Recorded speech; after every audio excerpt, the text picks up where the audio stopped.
Halo, selamat datang kembali di video pembelajaran dari Departemen Parasitologi. Untuk kali ini kita akan belajar bersama mengenai paragonimiasis yang disebabkan oleh Paragonimus westermani. Perkenalkan, saya Rizkyani Amalia Kusumasari, staf dosen dari Departemen Parasitologi FKPMK UGM. Nah, di sini teman-teman diharapkan bisa mendeskripsikan parasit yang disebabkan oleh paragonimiasis. Kemudian teman-teman juga bisa mendeskripsikan bagaimana epidemiologi dari paragonimiasis dan dapat mendeskripsikan patogenesis dari paragonimiasis ini.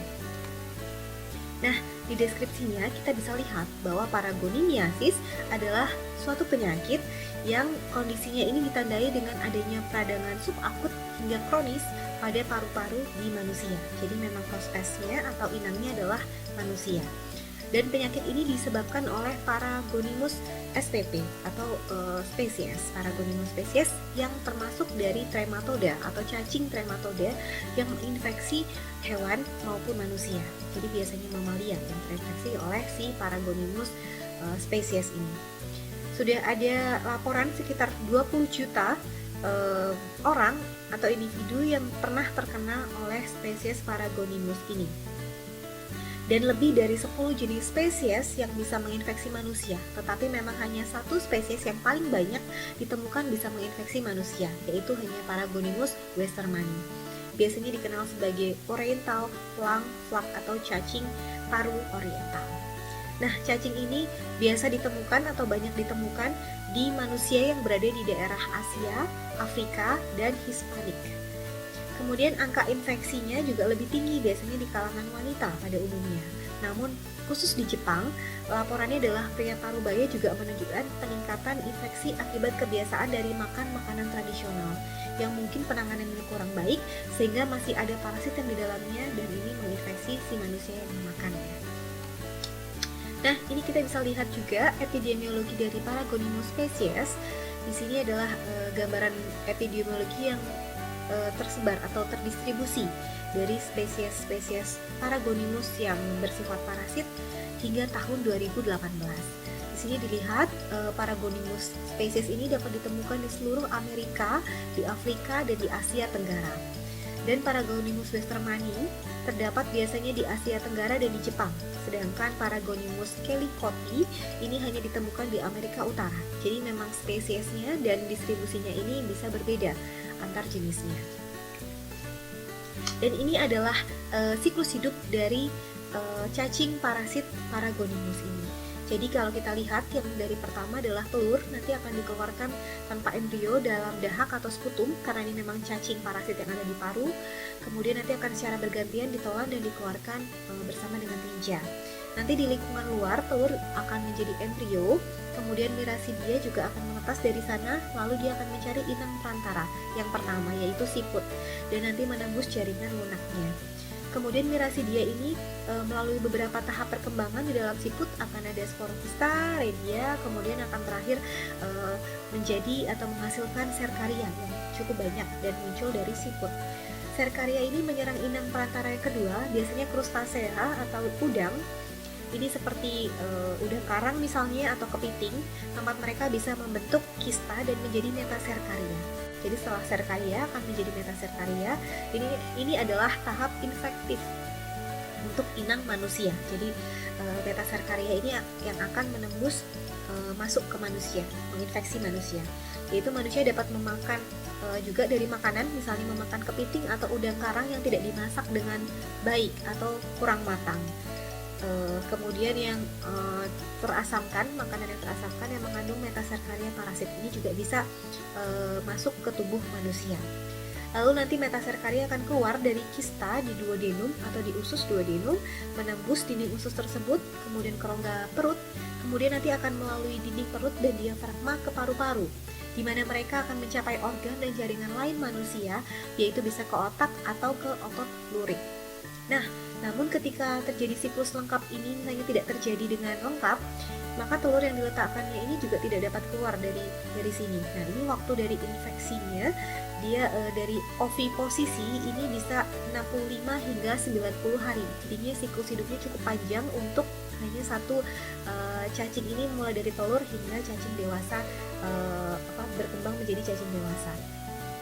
Tetapi jika memang itu dia bisa lengkap, bisa sampai menginfeksi manusia, ini bisa bertahan hingga 20 tahun menjadi parasit di tubuh manusia.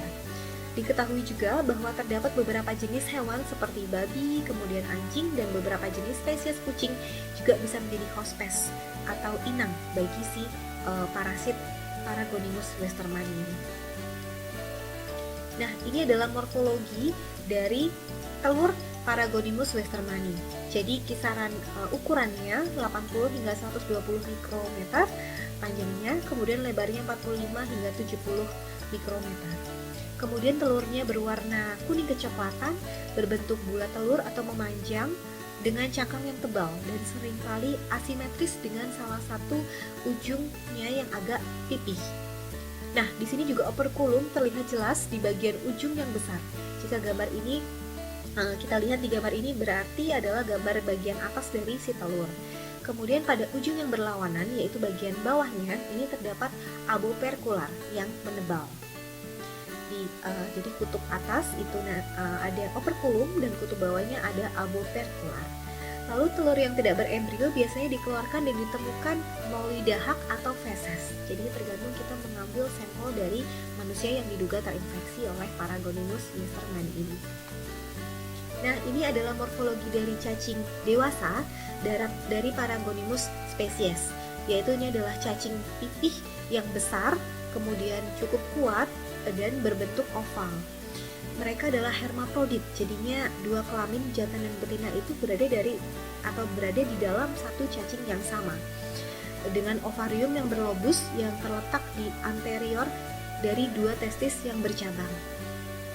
Kemudian seperti semua anggota trematoda lainnya atau cacing pipih trematoda lainnya, dia memiliki saker atau penghisap, yaitu yang ada di oral dan ada di ventral.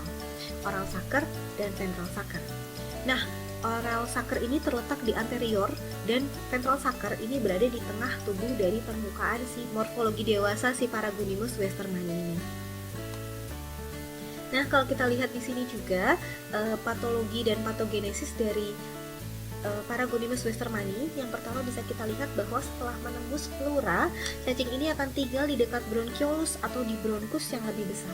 Tempat eksudat neutrofil dan eosinofil terbentuk di sekitarnya. Kemudian seiring dengan waktu, respon peradangan di sekitar parasit ini akan membentuk dinding fibrotik yang tebalnya dapat mencapai beberapa milimeter, jadi cukup tebal.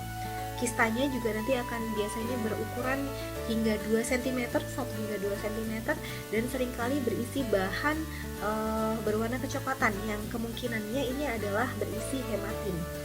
Nah, nanti kista juga dapat langsung berkontak atau berhubungan dengan bronchiolus dan atau bronkus yang menyediakan jalur keduanya dari telur untuk bisa sampai ke dahak atau mungkin ke sputum.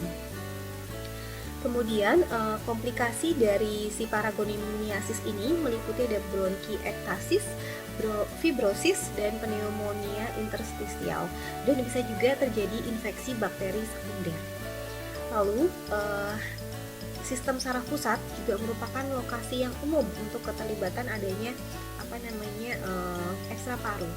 Kemudian semua area otak juga bisa terlibat dan meningan rentan terhadap invasi dari si cacing parasit ini. Jadinya dia bisa ke beberapa organ yang ada di inangnya. Kemudian cacing dewasa dan telur ini bisa menyebabkan area nekrosis sentral dan pembentukan granuloma dengan dinding kolagen yang cukup padat yang dikelilingi oleh limfosit, sel plasma, eosinofil, dan kristal Charcot-Leyden. Kemudian untuk lesinya bervariasi dalam bentuk ukuran dan mungkin berukurannya sekitar beberapa sentimeter dan mungkin tampak kistis. Akhirnya juga nanti dinding dapat mengalami kalsifikasi, kemudian juga bisa terdapat lesi sumsum tulang belakang yang cukup serupa.